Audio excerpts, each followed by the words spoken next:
So let's see, we've got 4 microphones, yes? Yes. No. Okay. All right, good. All right, folks. Okay. The way this is going to work is it's a little informal chat. I'll start off with some questions, and panelists here, you guys can jump in. We'll have some specifically directed questions and some open questions. So thanks again for all your talks. To remind everybody, Loïc here is AR, VR focused, Zheng in AI, and then of course David working in London very closely, actually putting some of these things into practice. So that's where we'll go to with our kind of more up-to-the-date stuff here.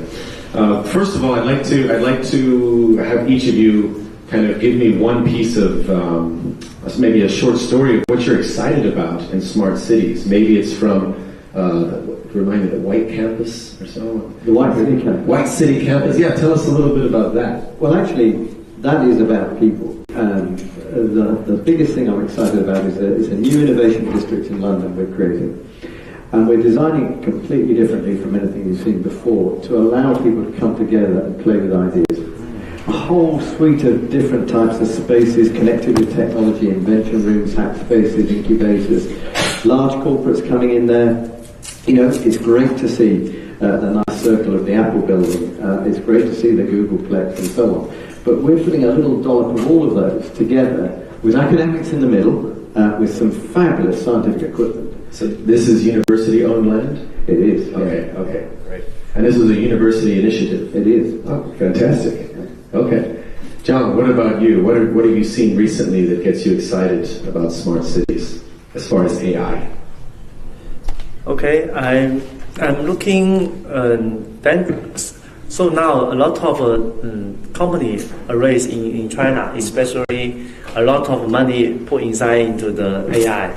And then, however, nowadays the smart city is still relatively far away from AI, because the smart city is still not so capable to provide a lot of data and provide a lot of environment for these companies to use the data or use these kind of facilities to improve the technology to do contribution to the smart city.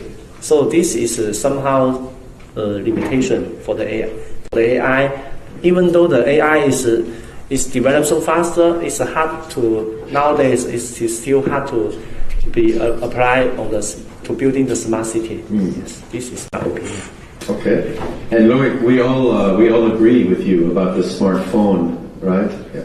It's on its way out, right? It's going to be replaced by a glass or a lens or something.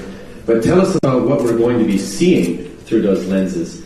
Tell us about the AR and VR that we can expect in the next couple of years here in Shenzhen. Is it, ATM machines? Is it directions on the streets?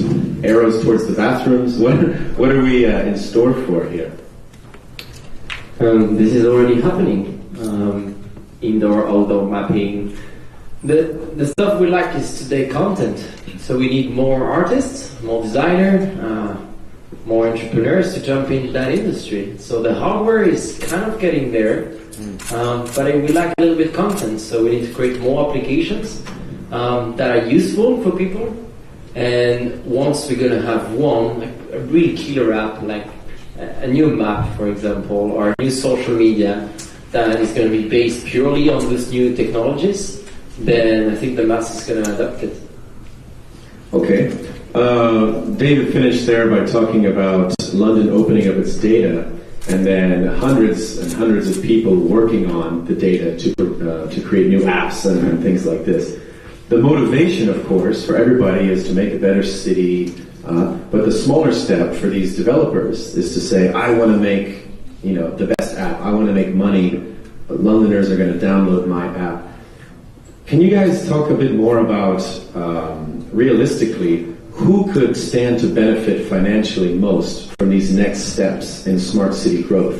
Is it a designer for AR, VR? Is it someone who makes an app from the London data? I could start off with that. Sure. Actually, let me bring the good old transport infrastructure company in as well. Because in the last 10 years, we've moved a long way in how we get on and off our infrastructure in London by changing the whole way we've done ticketing. And actually we've saved a lot of money. It used to cost about 14.5% of the overhead of running the system just to do the exchange to get a ticket to go on board. We then went to called an Oyster card. You had to queue up to get one of those, by the way. There's friction in queuing up. And now we've gone to contactless. And we've taken the operating cost down, probably down to about 6%. So from 14 to 6. Yeah, and that money is not sitting there as profit, it's being reinvested in the infrastructure. And you know what? It's also been good for you and I, the traveller, because we've taken the friction, we made it easier, you just dab in and out. And so, you know, simple thing, and of course we get much more data because the contactless gives us the data to innovate in the next way of doing things. Whereas if you throw that piece of paper away, the old ticket, no one knows what's happening. So I think we've actually shown it's a win-win. It's a win for the operator, it's a win for the citizen, and it's a win for innovation because we've got the data now that we can build a new model and we can work out better ways of using the infrastructure. Okay. In my opinion, okay, it's my turn. Oh, I'm sorry. Okay, in my opinion, I'm thinking the cloud will be changed the smart city. That means in the near future, about a lot of cloud platform, different kind of clouds. That means if we need to share the data, or we need to share our intelligence, or we need to share the company's capability, we need a cloud. This cloud is the biggest mechanism that can provide people, company, or every citizen a lot of resources. So I'm thinking, if you, in the near future, if somebody can build this cloud, different kind of cloud, to such like in the near future, such like the water, electricity, then every people can get this benefit in the smart city. So, of course, if you build a cloud, you can get a lot of benefit from this, especially in the smart city. Thank you. My point on that is, I'm very impressed by London's initiatives, and I've been hearing Professor Zheng saying government should make our data public. But in China, the one that has data today is basically for 50% of our data WeChat, Tencent, because I think we can all agree here, we spend half of our time just on WeChat. All the other apps account for another half. And that creates a huge challenge for entrepreneurs because you don't have access to that data.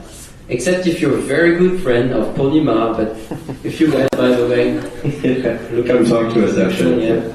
But that's a challenge for entrepreneurs. And it goes the same once you're locked into Alibaba systems, Alipay, with Tmall and Taobao. That's another source of data. But those data are the one that startups are looking for and is impossible to access. So probably for smart city, government can help. But in other industry, the data is concentrated in hands of two companies. And those two companies, I think they are so much valuable today because they have this data. So yes, we need to create maybe a new model where data becomes public, a commodity, and let every entrepreneur access it, which is not the case today. Okay, yeah, that's a great point. Is that how to get into that data, playing field, and without it, it's very difficult. In the old days, in the 80s and 90s, the best cities in the world, right? The Chicagos and the Londons and all these kinds of cities had newer buildings going up, and you had a phone in your car, and it was very amazing stuff, right? But back then, it was very difficult for a company to get a government contract, for example. That was the big thing. You needed to have a connection. You had to know somebody who could help out your company. Nowadays, companies like Didi and Uber, they just create something that they know the people are demanding, and all of a sudden they become as much of the city as the government could allow someone else to become part of the city. So your advice for people who are right now out of that data playing field, they don't have government contacts, what's your advice for them as far as being a part of a future global city? What should they do? Should they just become a designer for AR and try to get some people like you to hire them? Should they try to disrupt the market like Uber and say, we don't need a taxi license, people beg us to come to their city? What's your advice from your unique background? No, man, I would just say data is one way of innovating. That ensures like different models of using data to innovate, to create new business models, to generate new startups. But there's other ways, the way we do, because we are not Alibaba or Tencent. We just go out the street every afternoon and ask people's opinion. We make sure there's a market demand, and we build demos at a very small scale, and we test and learn from that, and we iterate our product until we feel it's ready, there's a real demand for it. Because it's the only way. Today in China, it's cheaper to do anything offline, any offline acquisition, rather than trying to compete against those giants that already own the user anyway. So my advice is just, build something simple, test it, but just be fast, be super fast on both building and testing, and then repeat that process dozen times until you find the right product. Yeah. Well, I agree quite a bit with Loïc here, and I think there's a negotiation to be had with some of the large companies. I mean, that's why in some parts of the world we have monopolies and competition authorities. I saw about an hour ago, actually, that Uber has just had its license to operate in London reneged. And, there's been a big fight over how they've operated. They haven't been smart in the way they approached the city. They weren't particularly smart in the way they moved in and started to operate. I mean, smart in the form of behaviour. And so, the city says, that's enough. I think there is a concentration of data in few hands in some of these places. There will be negotiations to be had over this. It's interesting in my world how Google has worked with DeepMind over health data, and a lot of that health data is held in the public health service. And there's had to be a lot of discussion about what is allowed to come across into the private side. But actually, if we want to solve some of the most dreadful diseases in the world, we need to mobilize that data. We need to know how many search questions pop up on certain diseases on the Google platform, or Baidu or whatever. But we also then need to use it with all the medical evidence and care that some of the properly regulated health providers have. And we need entrepreneurs in the middle of that actually having some access, because they're going to come up with ideas in new ways that neither the big giant nor the public sector health authority will come up with. So I think we have to find some new models, and I agree with that entirely. And I like the experimentation model actually. I like doing things on the edge. I think it's a great way of doing things. It's the only way here. Well, this leads us perfectly into the next question of security or privacy. Obviously, I think we could all agree if all of our moods were captured by public cameras, we could deter acts of terrorism, by stopping somebody before they walk into a train station with a bomb. But are we ready to give up our face, our wallet, our contact details every time we step outside just for this? So there needs to be some kind of public understanding, public balance, public trade-off. What do you guys see as the limit there? How far can we push it before people either fight back or give in and just total transparency? And these are just personal opinions. This is no. I mean, if I jump in, Curtin, on that, I'm worried about this, partly because I don't know if any of us know just how far this has gone already. And I do think it's open now for us to challenge and have a big debate. I mentioned earlier that one of the beauties of AI is that it helps us gain insight and be predictive. One of the research team in my university working on facial recognition can predict, by looking at how muscles twitch on your face before you go into a micro sleep. If you were driving a car, that's really, really useful. If you wanted to predict someone's behaviour from observing a CCTV camera and you were a city authority, you might get that wrong. You might arrest someone for the wrong reason. There are all sorts of issues around this that we have yet to have debated in public. And I also don't know quite how far these technologies are being embedded. Yeah, it's and how can you be proven innocent if you haven't done the crime yet, right? You might have thought about it. Exactly. Minority Report. Yeah. But I don't think we have this question here in China. You know, the moment you live here, your data are well accessible by public authority and the government, and you give up on your rights. We all know it, and I think we okay. I mean, when you pay with WeChat, it means the company knows what you're buying, exactly what you're buying. If I see you with your WeChat buying too much beers, and I know you do, Sarah, then I don't know, that data could later on say, well, this guy should pay a higher insurance because he's drinking other beers. Yeah. And then in China, you don't own this data. The moment you don't even need to use your phone, the moment you go to the street, you know the camera recognizes you. And that's, so far, it's okay. And I think as long as we can see benefits, we will let it go. Probably once we have one of these examples of somebody going to jail for a wrong reason or because he hasn't even committed the crime, we will have this discussion. But so far here is let it go and then try to do things with. One thing about that I appreciate as a foreigner who's lived in China a few times is how transparent these systems are actually in China. Like you said, we know that they have the data. The social credit score with Ant Financial, they tell you how it works. We're using these 5 metrics, here's your score. You can watch it go up and down, right? And I like that because I can then plan my actions. I can, buy a lot of beer and pay a higher tax and everything. I actually appreciate that more than, for example, living in a country where I'm told that everything is private, and then slowly I find out that it's not. That makes me scared. So I choose to come back to China 3 times now. I've lived here 4 times.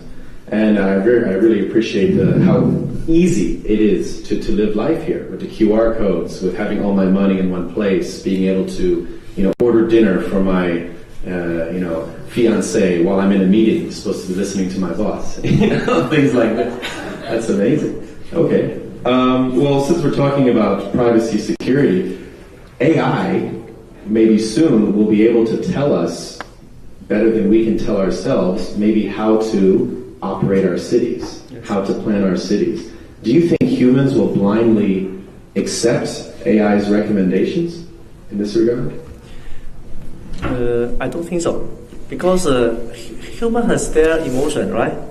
Especially if you hear some recommendation, for example, even though this recommendation is right, maybe we will feel I should have my own idea to do something, right? Even this suggestion is good.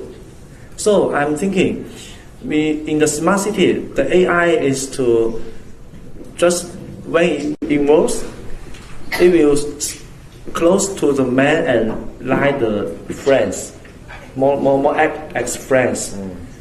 More it should such as it should be trained by the human, by their own selves. Then they can feel more close to the robots, right? And then at that time, the AI can play more important role in the smart city. Otherwise, I think in the city, even though the decision or any suggestion is correct, we still feel this is far away and still feel this is maybe it's not so helpful for us. So this is just a stranger's suggestion, right? We want to hear the suggestion from our own friends, right? So I think the AI can help us to be involved in this way. Okay. And continuing that human element, David, in London, I lived in London 9 years ago, and I saw a lot of people that were very proud to have their things. I can afford this size car, so I'm going to have this size car. Now, the videos we saw before the live speeches, people from Boston, people from California were talking about these nice little tiny cars that plug in, and it's very good for the community. But do you see the human element accepting a small, dinky car, let's say, because it's better for the environment? Or are they still going to pursue their large, beast, their Jaguar, just to show up? Where do you see the human element fitting into all of us getting along and whistling happily in the new smart city? Well, I think it depends which generation of the population you ask that question to. I think many young people in cities now don't want to own a car. I mean, 90% of the time it's sitting there not doing anything, rotting, depreciating in value. There's an interesting question about AI in this.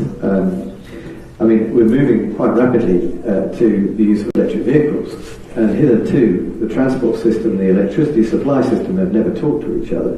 And if everyone shifts up to the same street and plugs in, you put a big spike, a peak load, more friction into the power system. And where are we seeing machine learning? In the charge points, in the cars themselves, so that we can trickle feed and not put a big spike in. And, that's applying intelligence that's better than human intelligence, because we're not going to sit there while we're in the office trying to control how much electricity is entering our car. So it's really useful. And it means we can actually moderate some of the usage and remove some of the friction in our cities by using AI and machine learning in sensible places.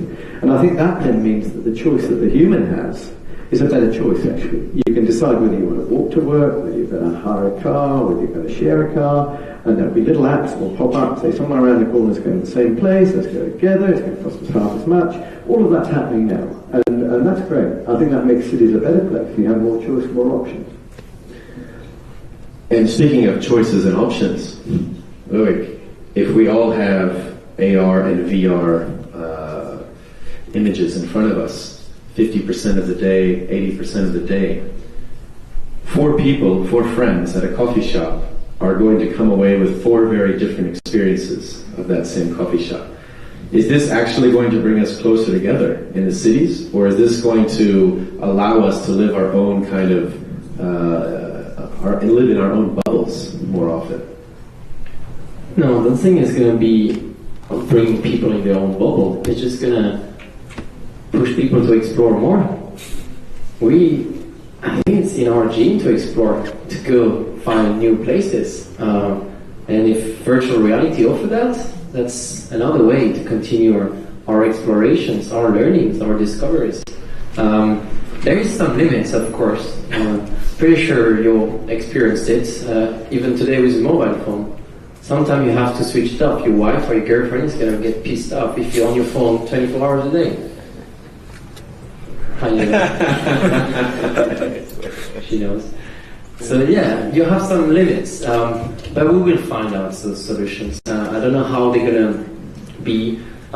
Maybe we're just gonna simply agree to switch off our connected device once we're meeting face to face. But I'm not worried about that. We'll adapt. Okay, yeah, humans are very adaptive creatures indeed. Now, we've talked about some larger cities. People like to focus on, transportation between San Francisco, LA. We talk about London having tons and tons of data, releasing it to the public. We're living in a large city right now.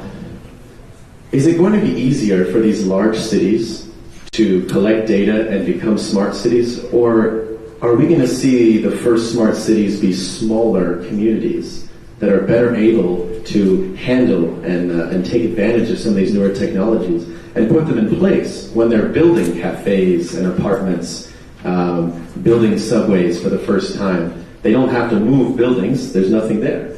So what do you guys see as the future of smart cities? Small or large ones converging? Well, you have my opinion. I think they will be small, because if you want the nature aspect, if you want some natural elements, you can't be as big as today. So city will be smaller in the sense we need to leave space for our gardens to grow some veggies, whatever we decide to do with this nature aspect. And it's true, it's easier to build from scratch. Renovating is very costful. So I don't have the answer, because I don't think deep down that big cities with 30 million people will disappear in a few years. But it might happen. It might happen if people decide so. In my opinion, I have a different opinion, because I think internet there is no limitation. Internet can reach every people. So in fact, in now the city, for example, in Shenzhen, even Shenzhen is a relatively small city, in fact, but we can provide so many services such as WeChat to the about 800 million, right? Yeah. 800 million people service.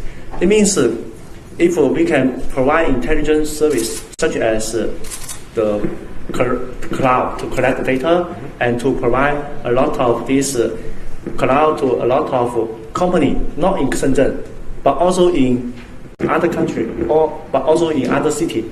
They can develop a lot of useful applications to build their own city, even do contribution to different city. So in this way, I think the artificial intelligence can using such kind of facilities to build a relative bigger city.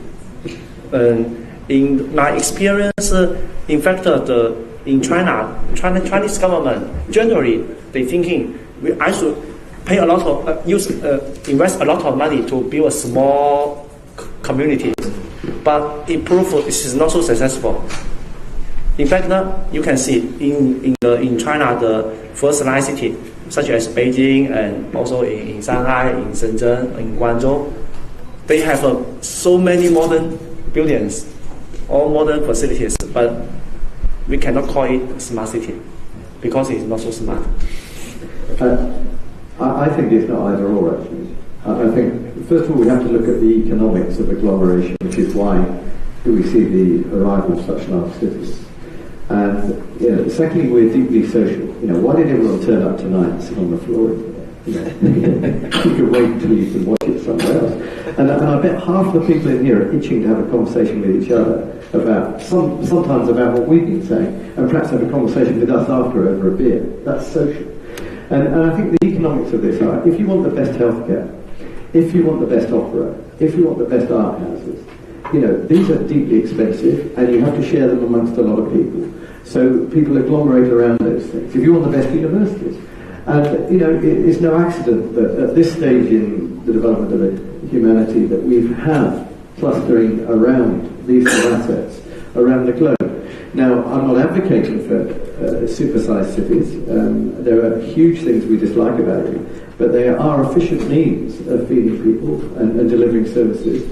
And I think that AI, the internet, all of these things are an augmentation. They're not a replacement. Actually, we can delight in them when we're on the beach, and we can delight in them when we're in the middle of the city, and use them effectively. And I think we've got to evolve and learn how to cope with this. We're making a big mess as well. We have to cope with that too.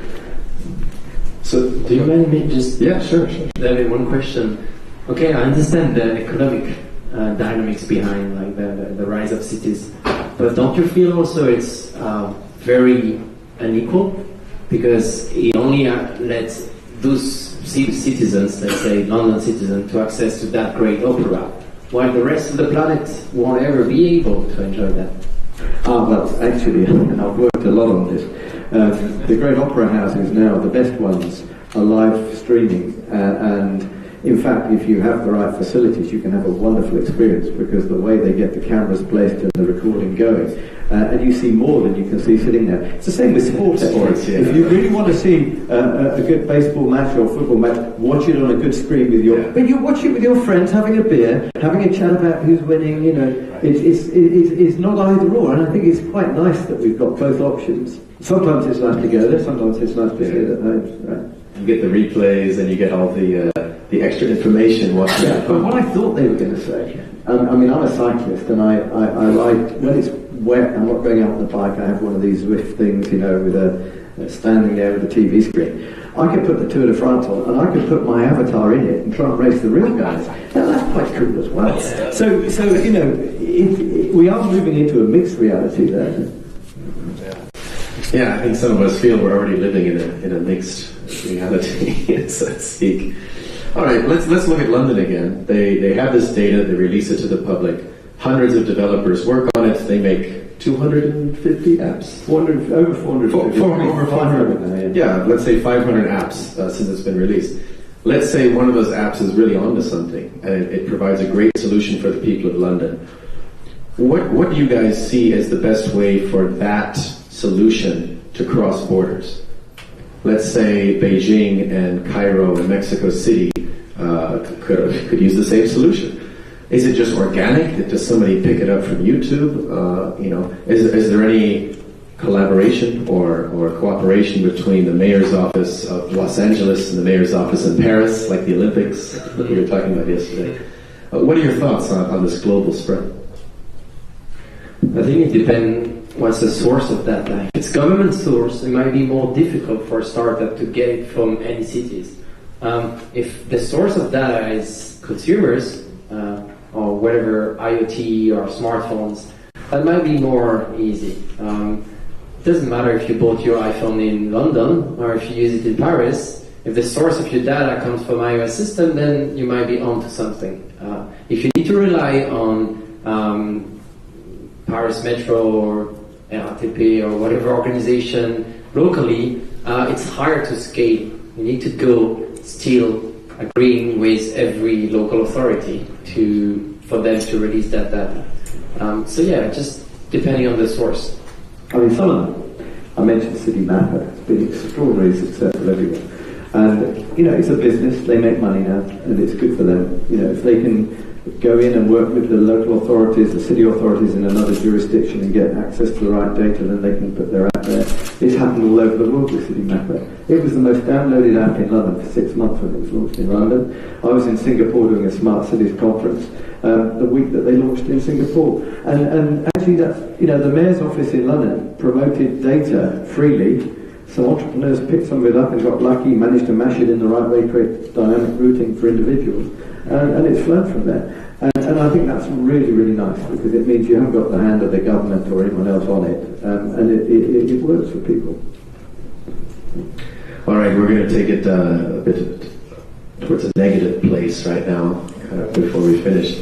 What are you pessimistic about in terms of these smart cities? Because you can watch TED Talks all night and you feel like $1 million going to bed. Everybody's so positive and the future's so great. But it's 2017 and the things they promised us in 2000, some of them still aren't here, right? So what are you pessimistic about? Whether it's limitation, financial restriction, politics, global politics, anything like that. What are your reservations? I think it's probably the powerful people on this planet, the rich people on this planet, won't let it go. So here in China, it's very linked to politics, obviously. But if you know that this data is gold, they're going to try to keep it for themselves.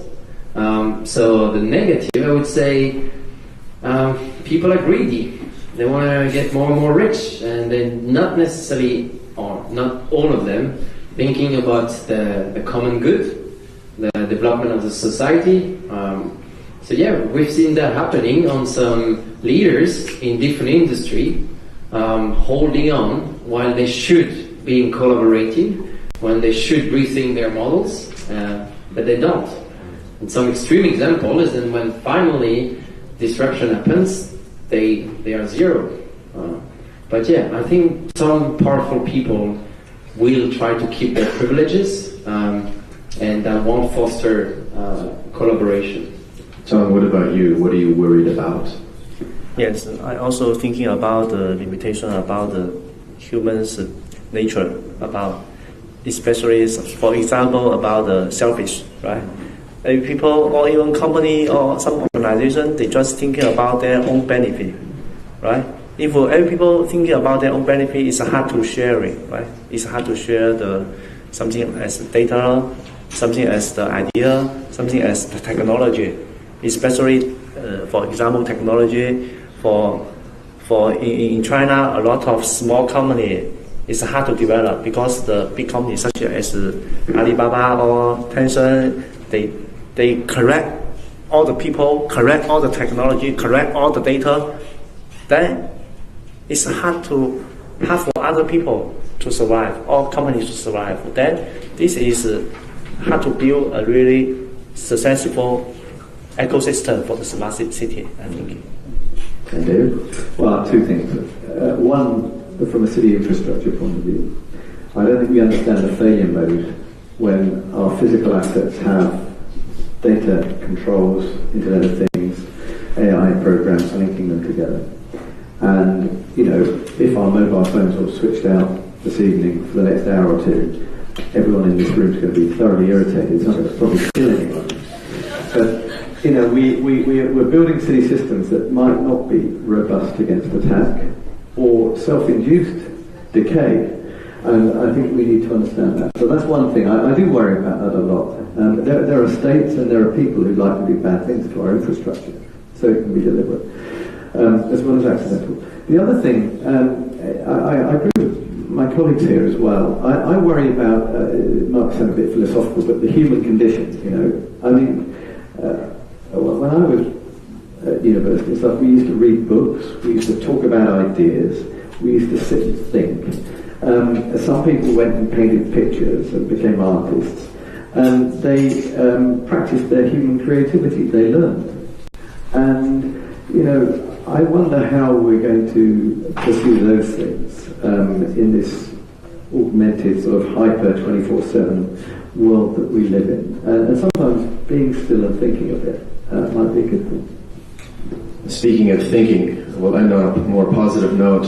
You guys have all been thinking about your own careers and about these smart cities. So final question, what is next for you, specifically, in your own work, in your own personal growth?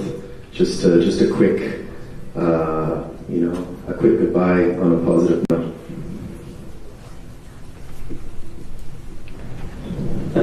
Well, if you give me that opportunity, I want to thank some of my team members that are here tonight, because we're probably a month to put our first release online, so finishing the product, thanks to them.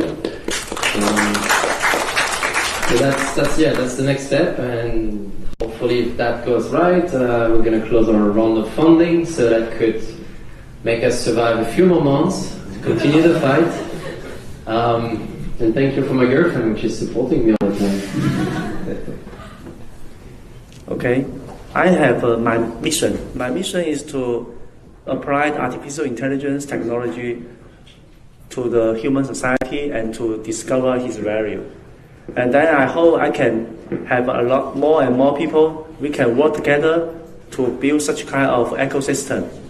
Even though a lot of big company is still can let us lack of resources, but still I'm thinking if we can group together and then contribute to this society, and then we can work together to let the artificial intelligence to be really build the brand of the smart city. Thank you.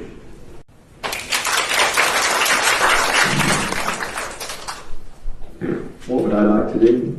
I'd like to get a good balance, actually, between working hard, traveling around the world, and enjoying life. I'm a beekeeper, right? Oh, there we go. And, I'd like to have a little bit more time with my garden, my bees, and actually, sometimes less is more. Sometimes having that balance, you might see the really important things in life, and sometimes I find I'm just running around doing too many things. So that's what I like. Like this. Yeah, like this. All right, great. Well, thank you, Loïc, John, David.